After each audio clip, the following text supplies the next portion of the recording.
This is Mrs. Mafucci, and right now we're going to be considering solutions and solubility. This video goes along with the reading strategy that you did from your textbook on solutions and solubility. So take out that reading strategy and take notes on the right side of it as you watch this video. If necessary, pause the video to complete your notes.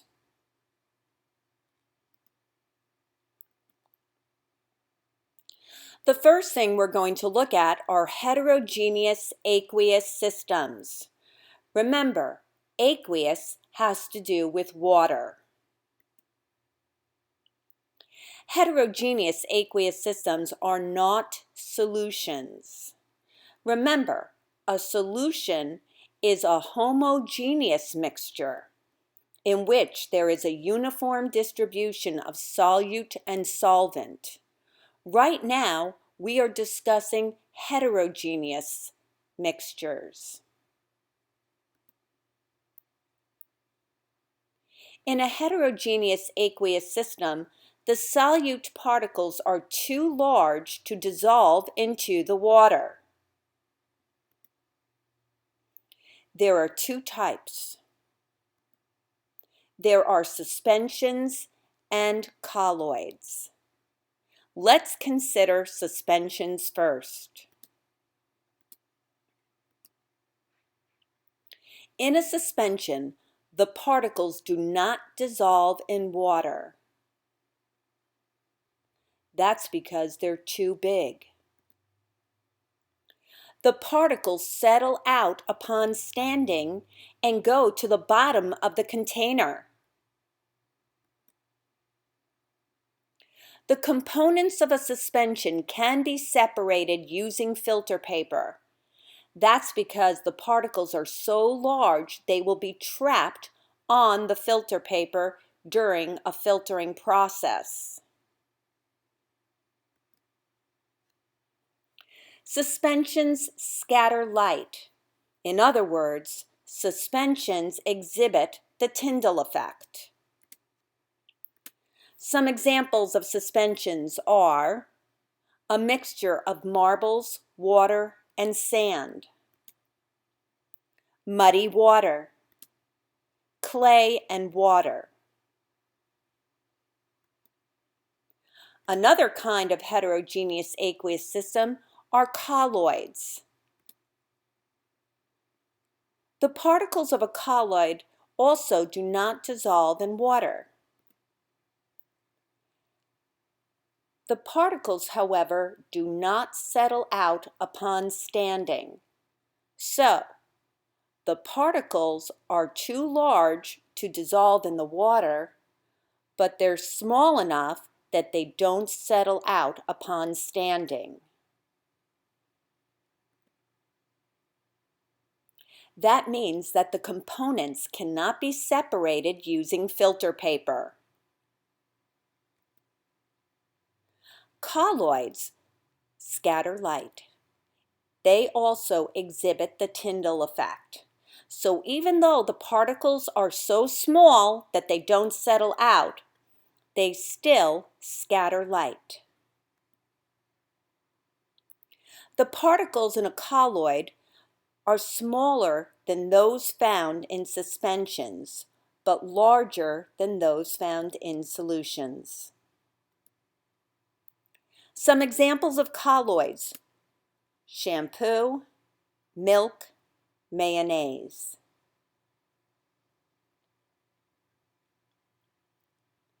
This figure represents the size of the various particles in solutions, colloids, and suspensions.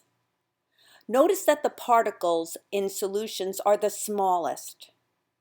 That means these particles can dissolve in the water. The particles in colloids and suspensions are too large to dissolve in water. Thus, heterogeneous aqueous systems are formed. Notice, however, that the size of the particles in a colloid are smaller than those found in a suspension. That's why the particles in a colloid do not settle upon standing, but those in a suspension do. As already discussed, both colloids and suspensions exhibit the Tyndall effect. They scatter light. Notice that when a flashlight is shown through these three containers, there is no scattering of light in the solution. Homogeneous mixtures do not exhibit the Tyndall effect. Well, let's now consider homogeneous aqueous systems. A solution has an even distribution of solute and solvent, and each solute particle is surrounded by solvent particles. Remember, the solvent is the component found in greatest amount and does the dissolving. The solute is the component found in least amount and gets dissolved. Dissolving is the process by which the solute and solvent particles interact with each other to form a solution. Solubility is the extent to which a solute dissolves in a particular solvent. Mathematically, solubility can be defined as grams of solute divided by 100 grams of solvent at a particular temperature. In this class, we will be concerned mainly with the solubility of solutes in water. We are going to be focusing mainly on aqueous systems.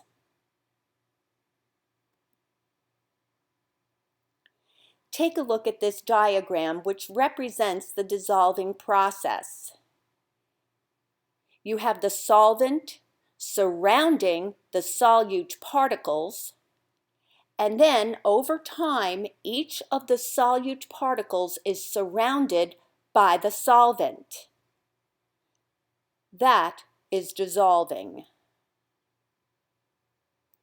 In step 1, the solvent particles pull on the solute.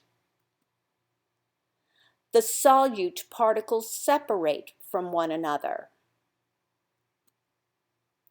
The solute particles become surrounded by the solvent particles. And since dissolving results in no change in the chemical composition of the solute or solvent, dissolving is a physical change. Because it is a characteristic property of matter, solubility can be used to identify a substance.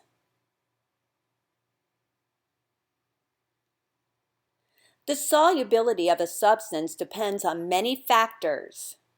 Number 1, nature of the solute and solvent. In other words, the type of chemical bonding in each. Another factor is temperature. And the last factor is pressure. It's important to note that pressure is only important for gases. Water is referred to as the universal solvent because it can dissolve so many things. That is because of its areas of positive and negative charge. Let's look at water. Because of the way that the oxygen atom and the hydrogen atoms are bonded, there is a slight negative charge near the oxygen atom and a slight positive charge near each hydrogen atom. Do you see that in the diagram? You might want to draw a picture of the water molecule showing the negative charge near the oxygen atom and the positive charge near the hydrogen atoms. Because the water molecule has a positive end and a negative end, it is called a polar molecule.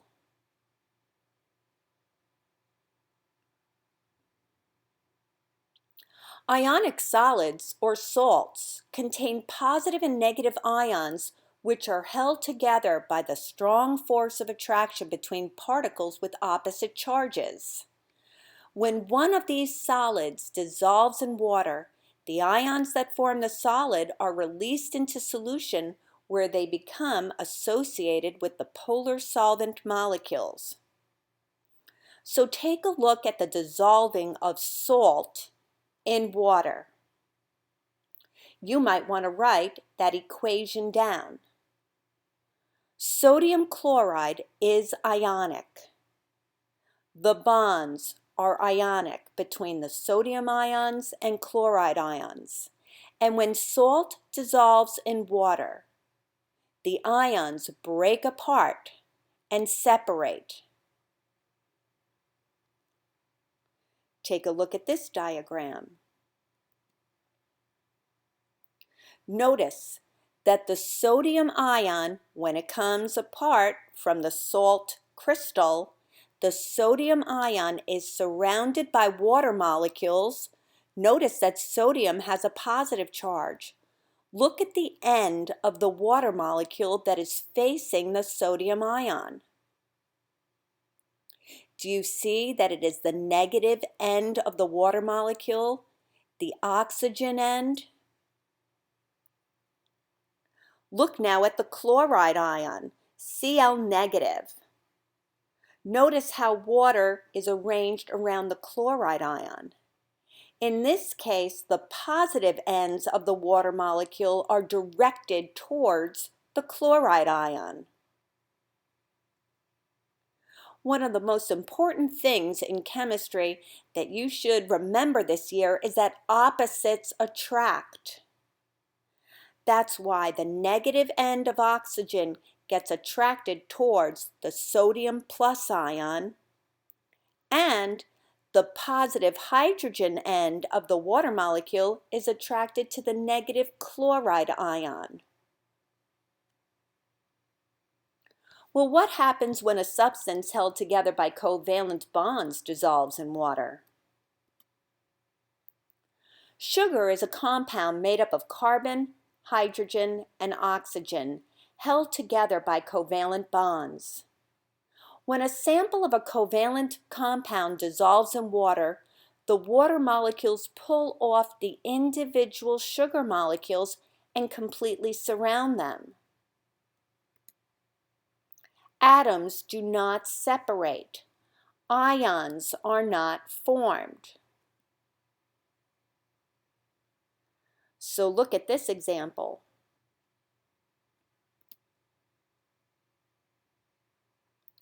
Those are individual sugar molecules.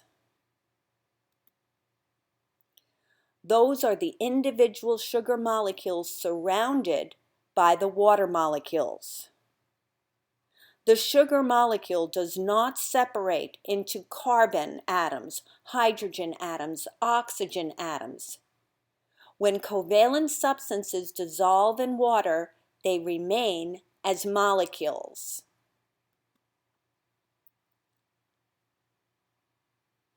The sugar we use to sweeten our coffee or tea is a molecular solid. That means that the atoms of carbon, hydrogen, and oxygen are held together by covalent bonds. But the molecules of sugar are held together by weak intermolecular forces. The intermolecular forces are the forces of attraction between the sugar molecules, not between the carbon, hydrogen, and oxygen atoms. When sugar dissolves in water, those weak intermolecular forces are broken and the individual sugar molecules are released into solution.